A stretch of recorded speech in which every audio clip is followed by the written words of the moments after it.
Hello mga kaagimatera, kumusta? Shout out sa lahat ng mga nanonood.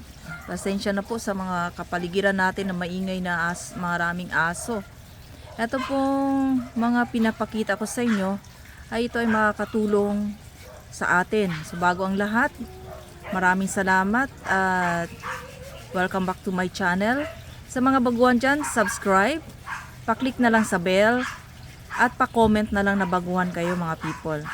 So kung nais nyo po ako makontak, ang Facebook account ko po ay Merly Gonza Pontejos.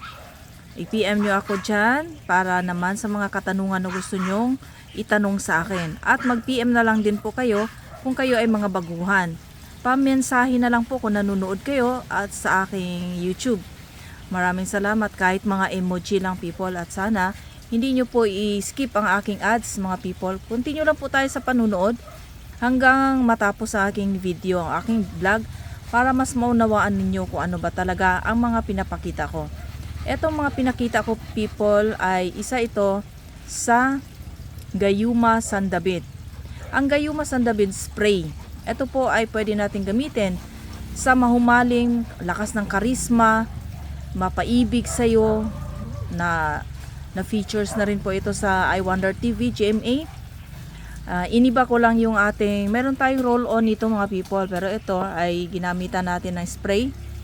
Maraming klase ang gayuma mga people. Ang mga gayuma, mayroong ihahalo sa tubig, mayroong spray gayuma, mayroong kalikasan, mayroong kahilingan. Etong gayuma mga people ay pwede natin gamitin ito sa negosyo. Mas malakas sa pampakapit sa negosyo.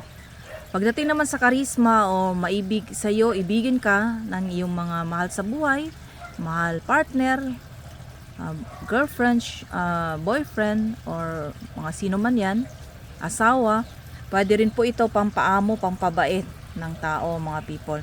Ito po ang nagbibigay sa atin, kaya tayo gumagawa ng gayuma para makatulong tayo sa mga tao na gustong mapaibig at gusto ring lumakas ang kanilang negosyo. Ganyan po yan. So, kaya sabi ko sa inyo people, panoorin mo mula umpisa hanggang matapos ang aking video para mas maliwanagan at maintindihan mo kung para saan gamitin.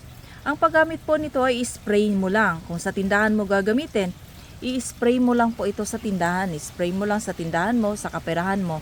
At kung gagamitin mo naman sa lakas ng karisma mo, dalhin mo lang, i-spray mo ito sa kamay mo, sa gilid ng tenga mo, sa leeg. Ganyan po ang ating paggamit. Gamitin sa kabutihan, huwag sobrang kasamaan people. Huwag sobra.